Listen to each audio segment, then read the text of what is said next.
Welcome to you all, and thank you for joining us today. This webinar is for schools wishing to submit an expression of interest for our upcoming Smart Giving round. This is open to all schools nationwide who fit our criteria. The purpose of today's webinar is to give you some tips to help you submit a great expression of interest through the Smart Giving program. Joining me on this webinar today is Beth Gibbons. Beth is our Schools Operations Manager here at Schools Plus, and she has a wealth of knowledge in the not-for-profit sector, as well as many years of experience within our organisation. Hello everyone. So before we dive right in, we'd like to acknowledge that this country always was, always will be Aboriginal land. Beth and I are joining you from Gadigal land in central Sydney, where the Darug word for hello is Warimi. We acknowledge that the traditional custodians of the land and pay our respects to elders past, present and emerging. Our First Nations people were this country's first teachers, and we still have much to learn from their culture. We're now going to turn our video off for a little while so you can enjoy the benefits of focusing on the key information in the following slides.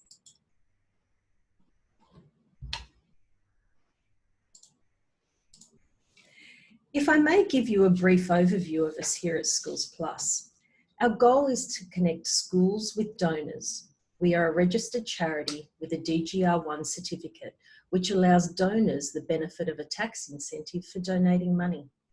This makes donating to schools easier for larger organisations. The recommendation from the 2011 Gonski Review was that an organisation should be established to allow schools greater access to philanthropic support. Thus, we were born. We began supporting schools directly in 2015. Since then, we have funded more than 840 projects, benefiting over 300,000 students across the country, and have contributed more than $26 million into the education systems. Schools apply for grant funding to Schools Plus to support projects in impact areas born from school need. We're not talking about shade cloths, sports court upgrades and playgrounds. There are other organisations that can support schools with these needs. We also do not fund projects that are covered by core funding from the department. For example, maintenance and building projects or permanently staffed positions. We are looking for projects that are embedded in schools' longer-term strategy, supported by school leadership, and are researched and evidence-based. Examples of projects in the past have included initiatives to re-engage a targeted group of students in their education, teacher professional development in areas like literacy, numeracy, STEM projects that introduce robotics or coding to certain year levels, or even whole school. Wellbeing, resilience projects to build students and community wellbeing. So what's available in this funding round? So we've got two amounts available, so anywhere between 20 to 30,000 for an individual school project, and up to 60,000 for projects that are supporting a cluster of schools. And a cluster of schools is anywhere between 4 to 10 schools that work together. We've got funding that's available immediately for schools whose projects are beginning in term 1 of next year. And we're also offering the service of coaching for successful schools. So they have access to a team of education experts from our coaches who have had extensive recent experience in schools, and will provide each school with up to 4 coaching sessions over the duration of the project. The coaching sessions will be approximately 3 to 4 hours in length and will be held with the project team and principal either over the phone or in a face-to-face environment. And focused support will be provided on the design, implementation and evaluation of the project. So are you eligible? Schools that are applying for a grant through Schools Plus must have an ICSEA value below 1,000 on the Index of Community Socio-Educational Advantage. you can see your school's profile at the My School website. So must be 999 or below. One project per school or school cluster can apply. And if your school has received funding through our Smart Giving program last year, including our Smart Giving invitation, successful through a Commonwealth Bank Teaching Award, or a current Fair Education program within the last 12 months, unfortunately you are unable to apply in this round. So what projects can be supported? Projects that will start in Term 1, 2022 to meet your long-term strategical school plan. Innovative projects that trial new designs or strategies that have a sound research base and the potential for significant transformational change. And projects that can extend an existing school initiative that is having a proven impact or could replicate projects where existing strategies are being tried in a new location or with a new group. So projects of all types can be considered. So STEM, numeracy, literacy, professional learning, capacity building, wellbeing, community engagement. It's really around what's going to work for your school in your school's context and what is fitting in with your already existing strategic plan. So what are we actually looking for when completing an application through Schools Plus? So we strongly suggest reading our guidelines. So we can see you're already part of watching this video, which is great. So that's going to give you some information, but the guidelines are really going to give you an in-depth understanding about what we're after and what those eligibility criteria is. So research those guidelines and make time to check that thoroughly. Make sure you're eligible. So are you meeting that ICSEA value? Have you already applied for a grant? Read those eligibility criteria and see whether that's something that you need to be considered and consider in your application and applying. Be clear, concise, compelling and specific in your answers. So we've given a word count. So we do suggest typing out your application in a Word document so you're able to check that word count per response, and answer the questions directly and clearly and be specific as possible.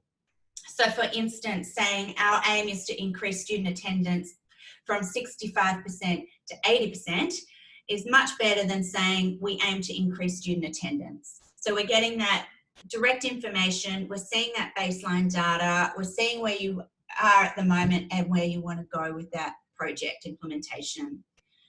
Tell a compelling story throughout your application. So explain your current situation, the need, why you've chosen this approach, what activities you'll undertake and who's going to benefit. And please avoid using acronyms or jargon.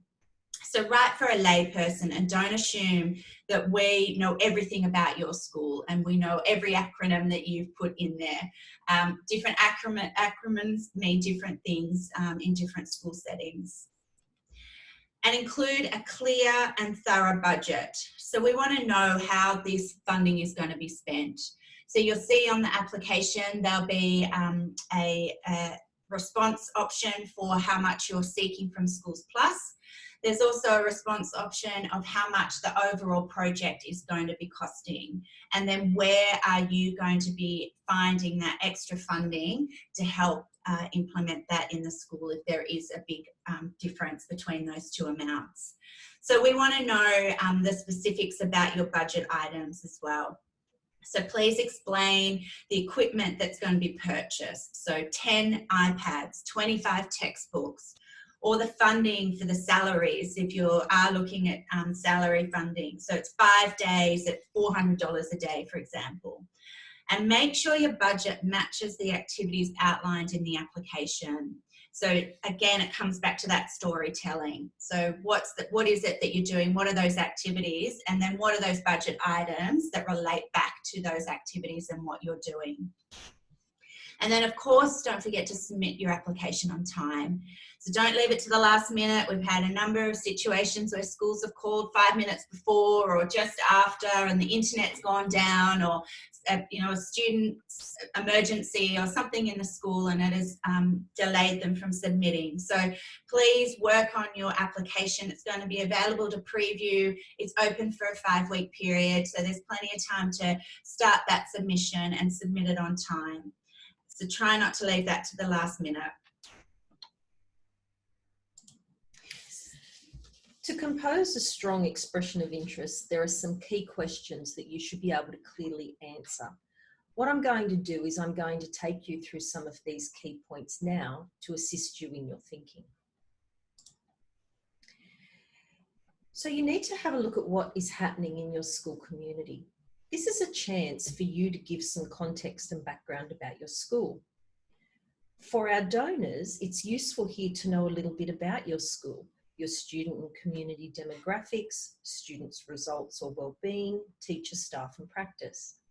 In particular, if your project is crisis related, you may wish to add some detail about how you're addressing your school's recovery. You might also like to touch on the question, is everybody ready to make the change? Are they all on board? What's been the lead up to this? What has happened in the background? What is the long-term difference you want to make with this project? And why have you prioritised this project now? The next thing you need to look at is the key strategies and activities that you're going to be implementing to bring about this change. So exactly what activities will you undertake? For example, will it be around staff professional learning? Will it be design and an introduction of new lesson plans? Is it around new student activities in class? Something else to consider. What is the time frame in which these will occur? It would be great to see a breakdown by term of how you will roll the project out.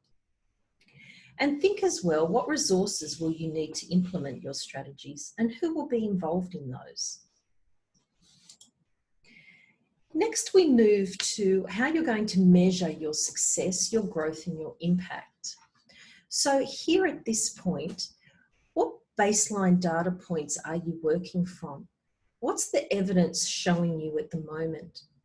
What tools are you going to use ongoing to measure that growth? And how will that data look different at the end of the project should you be successful?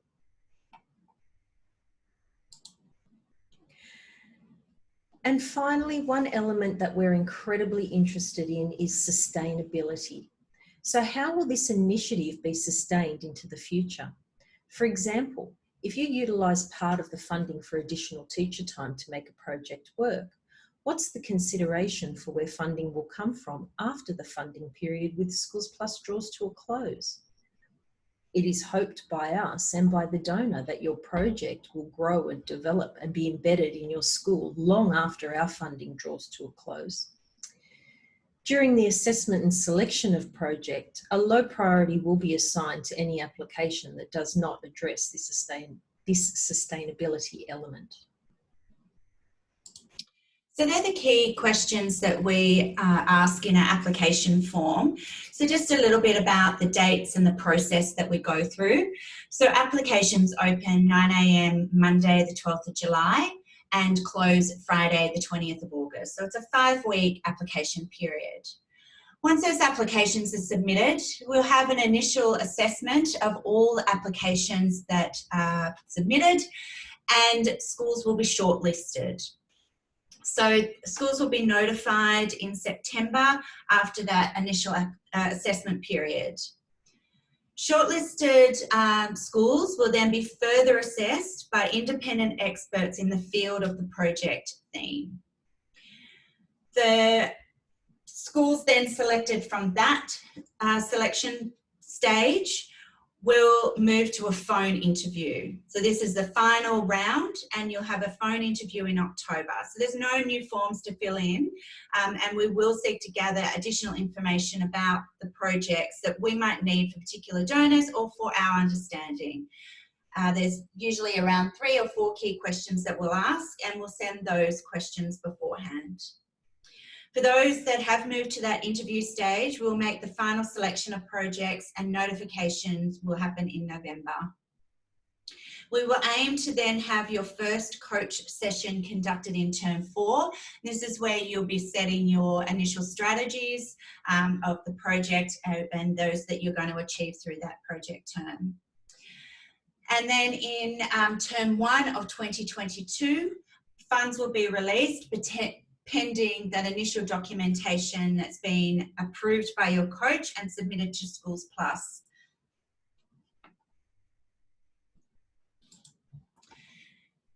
So how to apply?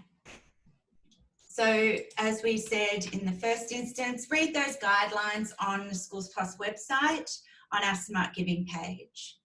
We use an external grant making system called Smarty Grants. So register with Smarty Grants via the link in the guidelines. And if you've already used Smarty Grants before, use your existing login. If you haven't and you're new to us, you can create a new login at that stage and complete the application form. So please contact Schools Plus team on the number provided and our email address if you do have any questions. We're more than happy to help and answer any further questions that you might have. And as you can see there on the bottom of the screen, another reminder, applications do close the 20th of August at midnight.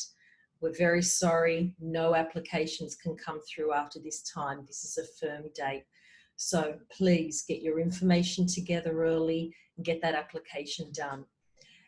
Please don't be afraid to reach out for help if you need help. The education team is here to support you with your inquiries should you need us. So reach out if you'd like. But most of all, best of luck. Good luck putting it together. Please review your strategic plans. Make sure it fits in with the needs of your school, and you should be well on the path to success. Wish you all the best of luck. Good luck.